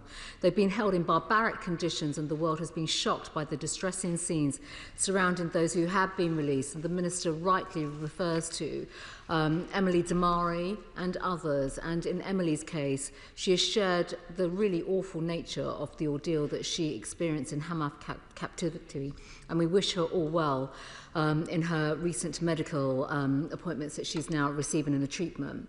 Mr. Speaker, last week we also tragically saw the distressing return of bodies of those killed under Hamas captivity. And our hearts break for their loved ones, and we mourn them and also the people of Israel. I have a series of questions for the Minister, Mr. Speaker. First of all, what role is the UK playing in helping to get an agreement on phase 2 of this ceasefire over the line? What discussions has the Foreign Secretary had with America, Israel and other regional players in recent days? What engagement has the government had in relation to the plans for the future of Gaza that have been discussed in Cairo, and how to prevent Hamas continuing to control the Gaza Strip? Secondly, what is the government's practical response on aid access? How is the government working to unblock this situation? And what is happening to the British aid that is already in the region or en route? Finally, what recent conversations has the Foreign Affairs Ministers, the Foreign Office Ministers, had with the International Committee of the Red Cross, both on their efforts on hostage release and also on humanitarian assistance more broadly? Minister. I thank the Shadow Foreign Secretary for her emphasising of the families on both sides of this terrible conflict, but particularly the British families, of course, who the Prime Minister has met, particularly Emily Damari, the dignity and grace of the families, of all who want a home, of all who want security in the region, and of all who have been affected by this most horrendous of wars. And she evoked in her speech, in her remarks, the terrible images of hostages being released with the most macabre of pantomimes behind them. And this level of cruelty is utterly unacceptable. And the UK has made that very clear to interlocutors, both at ministerial level and at Foreign Secretary level. And of course, she talks about the role of phase 2. And there have been stops and starts in this peace process, as often there is in these very difficult situations. And what is our role? Our role is to continue to speak very closely with the US and Steve Witkoff in order to try and push for practical day-to-day solutions. She asks about British aid and what negotiations we are undertaking. We are in daily contact with the region, pushing for discussions, conversations, dialogue to push for that aid to get back in, and specifically the Red Cross, which is obviously one of our partner organisations. We will undertake, following this urgent question, to contact them with a message from this House that we want that aid to re-enter and to save lives. Abdissam Mohammed. Thank you, Mr. Speaker. The powerful scenes of Palestinians celebrating the start of Ramadan, even as their homes and lives have been reduced to rubble by Israeli forces, sends a defiant message to the world that despite the displacement and destruction, Palestinians remain rooted in their land. Will the Minister confirm that the decision of blocking all aid into Gaza, collectively punishing the entire population, is a war crime and a breach of international law, contravening provisions of the Geneva Convention and the Rome Statute? Minister. She's quite right to point out the devastating impact of no aid getting through. And she's right to say that a halt on goods and supplies entering Gaza, such as that recently announced by the Government of Israel, does risk breaching its obligations under international humanitarian law. It's not for ministers at the dispatch box to make legal decisions or judgments, but I want to assure her that the former Minister for Development, the member for Oxford East, did pledge the £17 million to ensure healthcare, food and shelter reaching tens of thousands of civilians and to support vital infrastructure. And she must reassure her constituents that the Foreign Office is doing all it can to get infrastructure across the OPTs and into Gaza in order to relieve the suffering. Liberal Democrat spokesperson Callum Miller. Speaker, the Israeli government is wrong to prevent humanitarian aid entering Gaza. It threatens the lives of Gazans dependent on aid after the destruction of the last 15 months and is a clear breach of international humanitarian law. So what practical steps is the government taking to ensure that the Israeli government backs down and lets the aid in? I understand the depth of distress in Israel over the despicable way in which Hamas terrorists have played psychological games with the hostages and their families. Yet withholding essential supplies of food, medicine and shelter only worsens the devastation faced by the Palestinian people. In the West Bank, we also see illegal settlers violently attacking Palestinians and apparently receiving the support of members of the Israeli cabinet. So does the Minister agree with me that the UK must do all we can to undermine the extremists in this conflict so that a second phase of the ceasefire can be negotiated, all hostages released and Gazans receive the aid they desperately need? Minister. Could I thank the Lib Dem spokesperson for his words, and he's quite right to emphasise the psychological impact of this terrible conflict and the traumatised state that there is in the region. And as the Foreign Secretary has said, we welcome the release of the 38 hostages in Gaza, including, of course, Emily Damari, who we've already mentioned. And we think so much of the Lifshitz family, who, of course, had strong ties to the UK, held hostage by terrorists in Gaza, and died. We thank Qatar, Egypt and the US for bringing their support to ensure that individuals and families' horrific ordeal can come to an end. But this is not the end, unfortunately, and that's why it's so important that we have this moment to push. He asks what we're doing practically. We're in daily contact with the region, including our mission there, and we're also obviously having these interventions which push in terms of the international debate for a just solution for both sides of this terrible conflict. Alice Bellinger. Thank you, Mr. Speaker. Last week I was in the West Bank alongside other members of the Foreign Affairs Committee on our wider trip to the Middle East. Whilst the world's attention is rightly on the devastating humanitarian situation in Gaza, we met Palestinians in the Jordan Valley whose schools were being attacked, whose mosques were being burned, and whose livestock was being stolen by extremist Israeli settlers. This is happening with the apparent connivance of the Israeli security forces, and it appears to be part of a wider plan for annexation. Could the Minister tell us what steps we are taking to protect further erosion of Palestinian land in the West Bank that will make the two-state solution even further away? Minister. I thank the member for his question and for his expertise in the area of aid and foreign affairs. And he's quite right to emphasise that the settlers and some of their actions, of course there are many, many settler communities who just get on with it and want to see a peaceful solution. He's quite right to say that there is violence in the settlements, which are of course unlawful under international humanitarian law and do harm the prospect for a two-state solution. I thank him for putting on record, particularly during the holy month of Ramadan, the impact on the faith community and mosques which have been attacked.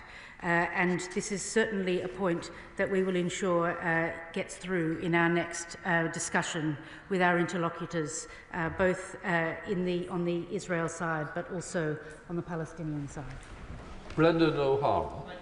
Speaker, no one is surprised that as soon as the world's attention shifted from Gaza, that Israel reimposed their siege, preventing entry of all humanitarian aid. The Minister knows the impact that this will have on the beleaguered civilian population who are already suffering disease, starvation and an absence of health care.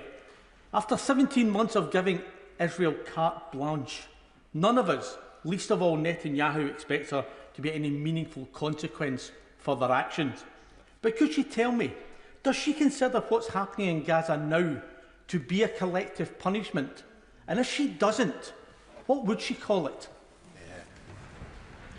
Minister. Thank you, Mr. Speaker.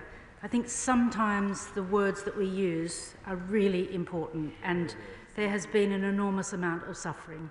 And we know that for so many in Israel, they feel we don't understand their need for security. And so many in Gaza feel we don't understand the depth of their suffering. So we must redouble our efforts to communicate what we want to see, which is that two-state solution and that peaceful future for both of these communities, which must live side by side. John Pearce. Thank you, Mr. Speaker. The leaders of the Arab world have made welcome proposals about the future of Gaza and its people. What update can the Minister give on the UK's support for those proposals? And will she join with me in particularly welcoming those proposals, that they recognise that the terrorist death cult Hamas can have no future in the future governance of Gaza? Minister. I thank my honourable friend, and he's quite right to say that as a proscribed terror organisation, Hamas has certainly displayed some very frightening characteristics of what we would expect a terrorist organisation to do, including the macabre pantomime which we saw over the last couple of weeks with the release of hostages, which is truly shocking.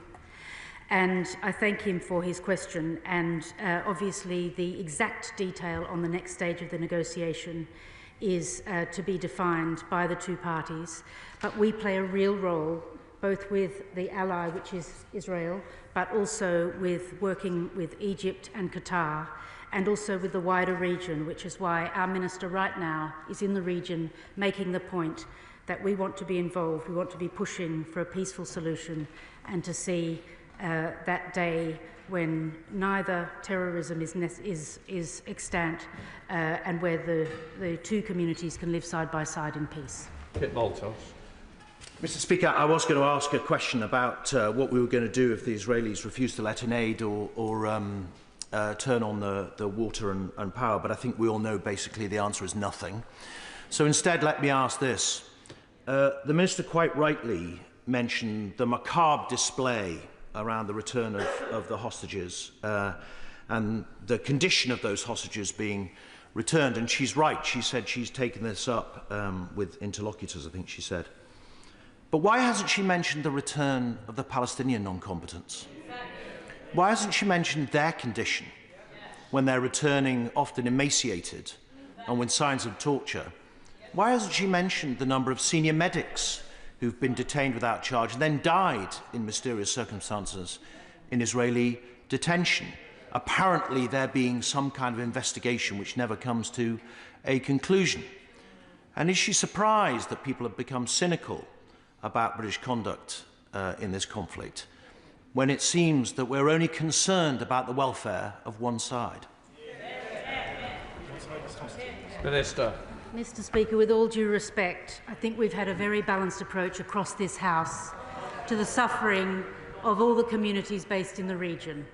And I think he is right to mention the terrible suffering of those who have experienced either arbitrary detention or who have experienced allegations of torture by various enforcement agencies.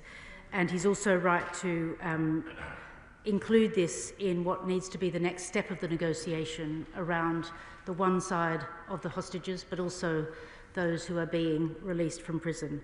But could I also remind him that there are concerns that there might be people who shouldn't have been released, who are being released. And so all of that has to be taken in the round and balanced. And I do encourage balance and understanding about the suffering of both sides of the community and the desire for security, in the words that we use in the House. Thank you, Mr. Speaker. The issue of collaboration, infiltration between Hamas and some UNRWA officials is well documented. Now, clearly, people in Gaza need aid. So can the Minister update us on how we are monitoring the work being done to restore neutrality and confidence in UNRWA? Minister. The UK government has been a supporter of the work of UNRWA throughout this conflict and before it, and has been supporting UNRWA financially, as have all international organisations and countries. And of course, there have been problems with certain challenges to individuals who have been employed by UNRWA, but we have consistently joined with allies in expressing our concerns about the role of UNRWA being curtailed. And we urged at the UN Security Council on the 6th of November, the 11th of December, the 3rd of January, the 28th of January, the 25th of February, and in a joint statement with partners on the 27th of October, that we were urging that the important work of UNRWA can continue. Shocker, Adam. Thank you, Mr. Speaker. The blockade of aid is just in the last line of the long-term activities that Israelis have committed against the Palestinian people. But what I would like to ask the Minister is this, that now that we have cut overseas aid to a mere 0.3% of GDP, which is the lowest in real terms in 20 years, does she still agree with the Labour Party manifesto that international aid makes the world a safer and more prosperous place? And now does she agree that with this move, the UK's historic role in the Middle East is dead and over? Minister. He's quite right to talk about the ongoing need for aid in the region, and the Prime Minister was very careful in his speech, both at the end of last week, and I think he's mentioned it as well since then on the press, that humanitarian aid must continue, and Gaza was specifically mentioned because it is one of our top priorities, and he's aware that the decision is only a week old to divert some of our aid spending into the defence of Europe. But he must also be aware that we will come forward with the detail of that. But could I reassure him and his constituents that Gaza was specifically mentioned in this House by the Prime Minister because it remains one of our top priorities within the Foreign Office? Imran Hussain. Thank you, Mr. Speaker. It's clear that Israel has been emboldened by Trumpian tactics in imposing a total siege and blocking all supplies, including humanitarian aid into Gaza, to force new ceasefire terms. So we should be clear and call it what it is in this House: collective punishment of the Palestinian people, starvation as a method of war, and a blatant war crime. So will the Minister finally sanction Israel for these gross violations of international law? Hear, hear, hear. Minister. Well, specifically on the question of sanctions, I think he knows what I'm going to say, which is we don't talk about them until we actually make a decision, and we do review any tools that we have available to us to protest. But I think we also need to understand that we're in the midst of a peace process, and we know that peace processes throughout history have stop-start elements to them. But what we are doing is we are making sure that our views, the views of this House, the view of the government, is that we must we must make sure that humanitarian aid is not prevented from entering Gaza. While this important peace process is going on, people still need to eat, they still need to have life-saving medical treatment, children still need to be educated, and that is the point that we've continued to make all the way along. Caroline Bowden. Thank you, Mr. Speaker. In her letter resigning as International Development Minister last week, the Right Honourable Member for Oxford East wrote that it will be impossible, given this cut's depth, to maintain the government's support for all its development commitments, and explicitly cited aid to Gaza. And at this point, I would just like to commend the Totnes Friends of Palestine for raising now £10,000 to help those in Gaza. With hospitals destroyed, a lack of clean water, desperate food shortages and now more threats to power and water supplies, how will the Minister ensure that last week's cut to development spending will not worsen the humanitarian catastrophe that is happening in Gaza. Minister. Well, could I congratulate her for all the work that she does in her community to support international support and solidarity for communities in Gaza. And we know that the humanitarian situation remains extremely challenging, with over 48,000 having been killed and 90% of the population have been displaced, many repeatedly. But I think the UK has a really good story to tell. We've been in there for decades now. And we've increased that. She mentions the outgoing Minister for Development. And of course, there was a further £17 million announced on the 28th of January, so that healthcare, food and shelter could reach tens of thousands of civilians and to support vital infrastructure. She asks about ongoing funding, and she's right to ask that question and hold our feet to the fire. And once we've had time to look at the coming financial years and the comprehensive spending review, she will have her answer. Has been corrected. Thank you, Mr. Speaker. Does the Minister agree with me that Israel's decision to block aid to over 2 million Palestinians in Gaza is collective punishment, and with 80% of Gaza's health infrastructure destroyed, 1,000 medical workers killed, and the WHO estimating that 14,000 Palestinians, including 4,500 children, require urgent medical evacuation? What concrete steps have we taken to ensure that A, aid gets in, and B, those that need medical treatment have that treatment made available to them?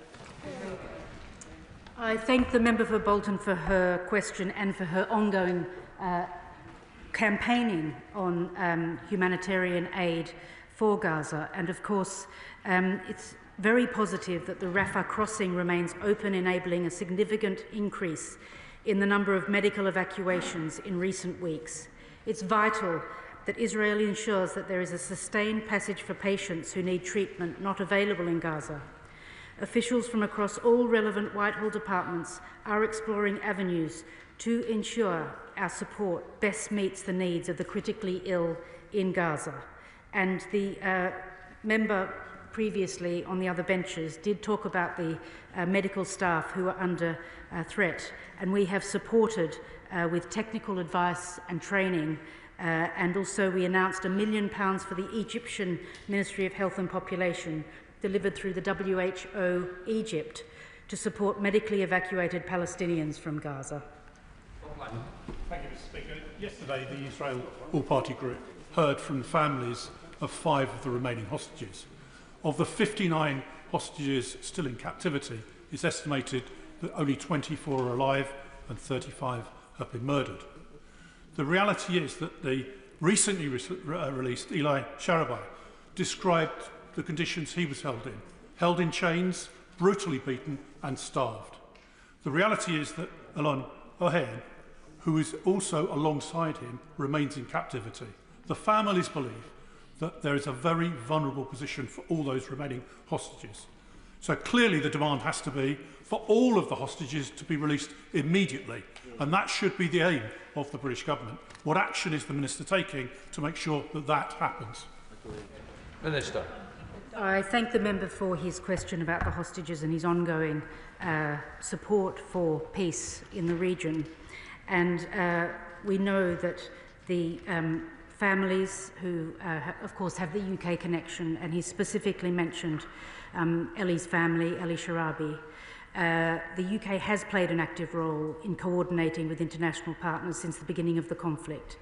The Foreign Secretary has visited Israel and the occupied Palestinian territories on 3 occasions since taking office, and has worked closely with European partners to push for a resolution to secure the ceasefire.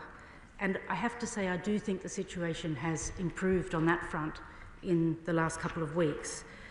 But he's right to emphasise the return of hostages as part of that negotiated next part of the peace process. And I thank him for his question. Frank McNally. Mr. Speaker, I thank the Minister for updating the House on this troubling matter. This decision by the Israeli government is contrary to international humanitarian law and clearly undermines such a fragile ceasefire. Both the Prime Minister and the Foreign Secretary have been absolutely clear of the right of Palestinians to return home to Gaza to rebuild their lives. So does the Minister agree with me that that right is jeopardised by the blocking of critical humanitarian aid? And what actions will the government take if that right continues to be restricted? He's quite right to say that humanitarian aid should never be contingent on a ceasefire or used as a political tool. And we urge the government of Israel to lift restrictions immediately and unconditionally. And he asks what else this government will do. We will continue to support the peace process, to support both sides getting around the table, freeing the hostages, allowing the aid in, and having a vision for the future of this region, which is so affected by conflict and death. Thank you, Mr. Speaker. May I pay tribute to the former International Development Secretary, my constituency neighbour, the Right Honourable Member for Oxford East, for her work in this area and also the wise words in her resignation letter. The Minister rightly said that forced displacement is unacceptable. Indeed, I think she mentioned that the actions of the illegal extremist settlers are unlawful. You may have seen, Mr. Speaker, at the Oscars this week, an incredible film called No Other Land, made by both Israelis and Palestinians together, highlighting the forced displacements in Masafer Yatta, won the Oscar. Now, I bet they would trade every gong going for that film to have its desired effect and for the violence to stop. We can do something. And if there was ever a time for us to ban illegal settlement goods that funds these extremist settlers, is now not the time? Minister. Could I thank the Honourable Lady for all of her work in the community and also in this House, educating members about not just the two sides that we always think about, but also the Christian community in Gaza as well, and in Palestine, Palestinians, Christians, who are also affected so much by the current conflict. She mentions the UK's position on settlements, and I wanted to be clear that the UK's position on settlements is they're illegal under international law, present an obstacle to peace, and threaten the physical viability of a two-state solution. Thank you, Mr. Speaker. Mr. Speaker, many members have spoken about the importance of humanitarian aid, that vital aid to save so many lives. But what's also important are the vital aid workers who are working on the ground in really horrific conditions. Estimates show that over 320 aid workers have been killed, the highest ever on record. And yet we see so many different aid organisations being attacked on social media, saying they have links to terrorist organisations. What more can the Minister do to outline and reiterate this government's support for vital international aid organisations, including Islamic Relief, based in my constituency, who are only one of the UK's 5 NGOs certified by the core humanitarian standards, meaning they go through the most rigorous standards on their aid and transparency? What more can we do to support these vital aid workers? Minister.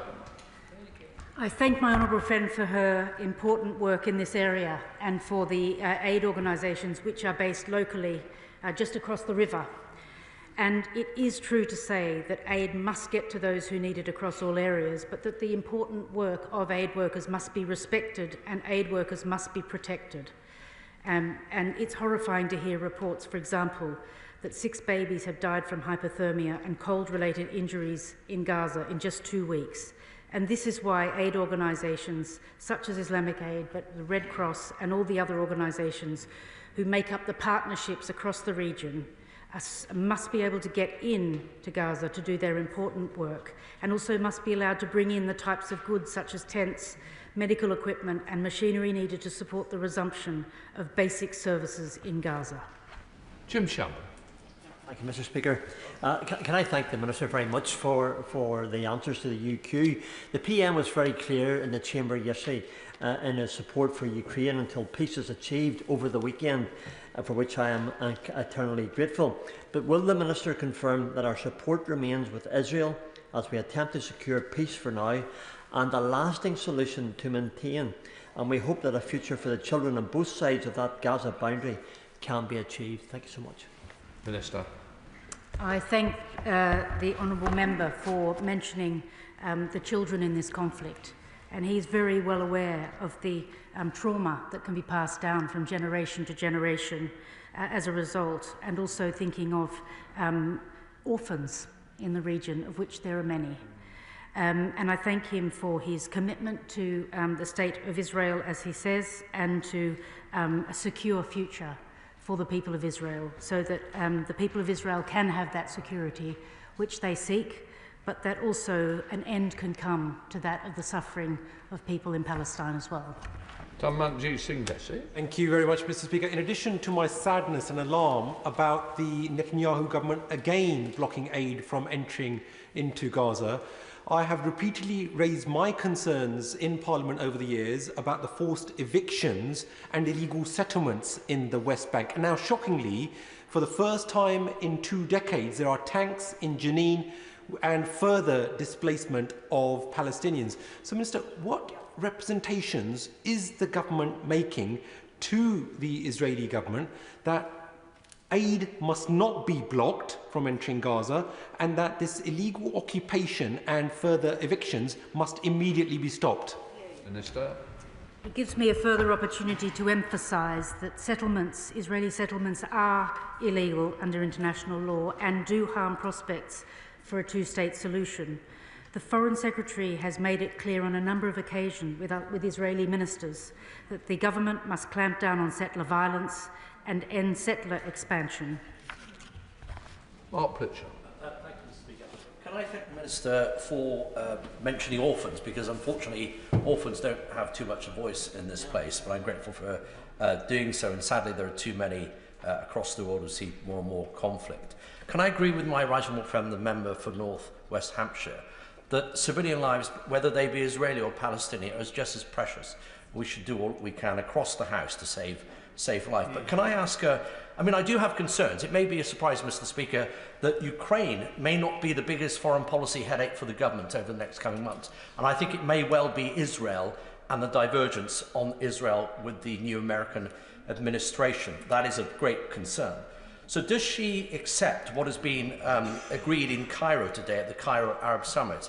$53 billion 5-year reconstruction plan for Gaza, which allows displaced Palestinians to return, that we don't see a Trump-Gaza Riviera, and it is countries in the region putting Palestinians back into Gaza at the heart of the future of Gaza. Minister. I thank the member for his question with the many aspects in it. And of course, he's aware that the majority of all homes in Gaza are damaged or destroyed. And the economy has collapsed, and delivery of basic services, including energy and water, have been badly affected. Over 60% of the electricity distribution network has been damaged or destroyed. Over 90% of main roads are damaged, profoundly limiting mobility of people, aid and goods. And that's why it's so welcome that the $53.2 billion has been underlined. And we are supportive of the regional efforts to cohere around a single, workable reconstruction plan for Gaza.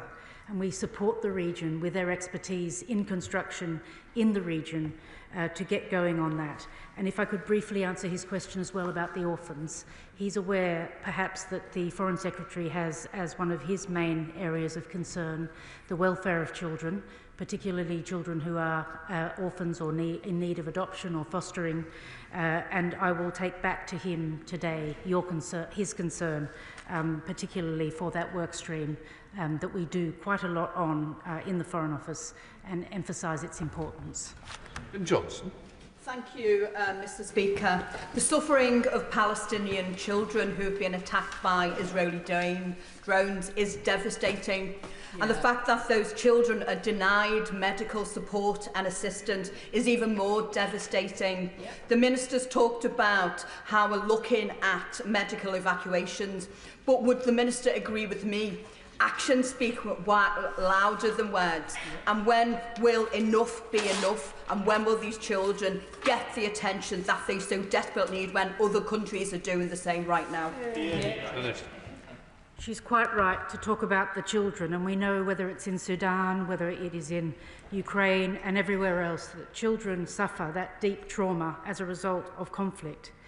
And we're deeply alarmed by the disproportionate impact of the conflict on children in Gaza. Half of Gaza's population, of course, are children. and the consequences of tens of thousands killed, injured or separated from parents threaten not only their individual futures but the very fabric of Palestinian society for generations to come. Most, if not all, students in Gaza have not had access to education since the 7th of October, and at least 88% of school buildings will need full or major reconstruction.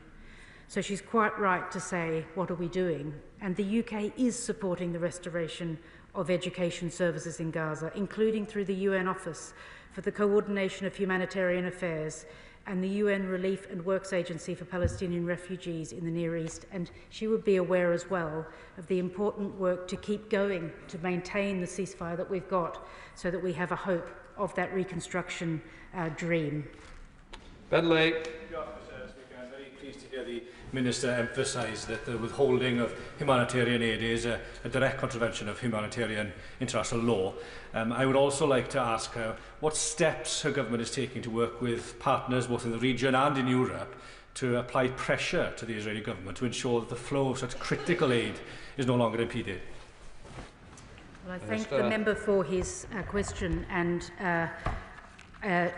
that is precisely why we have ministerial visits to the region, and in order to emphasise the importance that it is, not just to the government, but to this House, that we take a message to keep pushing for that peaceful future and to keep pushing for the importance of, in the meantime, today, enough food to eat, enough water to wash and to cook, and of course to educate and to keep people healthy and safe. Tricia Ferguson. Mr. Speaker. I would ask my honourable friend if the government has carried out an assessment of the impact of the withdrawal of US aid from the region, and in light of any assessment that may have been carried out, is the government confident that the decision to cut international aid from our budget will not be an increasingly detrimental problem in Gaza? I understand that the Prime Minister has said that Gaza is ring-fenced, if you like, and that our humanitarian aid there will continue, but I am concerned that the withdrawal of American aid may leave a vacuum that we cannot fill. Minister. Could I thank her for her question? And it is true to say that over the decades, the US people, the people of the USA, have been so generous across the world in aid, including in this region. And so it's going to be almost impossible to replace the important work that USAID has done over the decades in the Middle East. However, I do not give up hope, because I think we have to keep making the case for working together internationally. A lot of the work that is done in the region is by partners working multilaterally. And so it's, yes, a part of USAID, but it's also trying to encourage other countries and countries in the region which perhaps do have more vibrant economies to step up to the plate now and to fill those gaps. Her specific question about the assessment, it's not complete because the decision is still relatively recent, as is our own decision of under a week ago. But I trust that we will come back to the House when we have more of a shape of the comprehensive spending review and how we are going to address this difficult problem. Timothy. Thank you, Mr. Speaker. On Monday, the London School of Economics Middle East Centre will host the launch of a book called Understanding Hamas. One contributor to the book, Azam Tamimi, has previously called for the destruction of the State of Israel. Speakers at the event deny Hamas as a terrorist organisation and dismiss Israel wrongly as a white settler colonialist nation. Can the Minister join me in saying very clearly this is not an accurate description of Israel? There is no genocide, as unfortunately I heard a member claim earlier, and Hamas is a terrorist organisation that seeks to murder Jews and has brought nothing but destruction and disaster to the people of Gaza. Minister. Well, I thank him for doing his research before coming to the House, and I can confirm that Hamas is a prescribed terror organisation by our government for those very reasons. And I think it is really important that we are very robust in our defence of the right of the State of Israel to exist as our allies. Stella Creasy. Thank you, Mr. Speaker. The people of both Israel and Palestine have been failed by their leadership with horrific consequences. One person who knew that more than most was my constituent's father, Oded Lifshitz, whose coffin we saw paraded horrifically through the streets of Khan Yunis. Oded, we should